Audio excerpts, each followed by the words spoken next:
Hi అండి. నమస్తే. Welcome to Vasvi creations. ఈరోజు మంచి పచ్చి పులుసు రెసిపీతో మీ ముందుకొచ్చేసానండి. ఈ పచ్చి పులుసు అయితే మాత్రం మా ఇంట్లో అందరికీ ఇష్టమనమాట. అప్పుడప్పుడు పిల్లల కోసం ఎక్కువగా చేస్తూ ఉంటానండి. ఇదైతే మాత్రం ముందుగా వచ్చేసి చింతపండుని బాగా నానబెట్టుకొని పిచ్చిలు లేకుండా తీసేస్తాననమాట. అందులోనే బెల్లం కూడా వేసానండి నీట్‌గా కరుగుతుందని చెప్పేసి.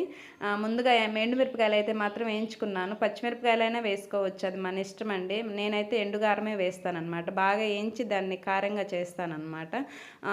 దానికి కావాల్సినటువంటి పోపుని నేను ముందే ఇలా వేసి పక్కన పెట్టేసుకున్నానండి. ఒక గిన్నెలో బాగా హ్యాండ్ తోటి స్మాష్ చేశాననమాట ఎండుమిరపకాయలు, వేయించిన మిరపకాయలు. ముందుగా వాటికి కావాల్సినటువంటి ఇంగ్రీడియంట్స్ అన్నీ కూడా ఇలా రెడీ చేసి పెట్టుకున్నాననమాట.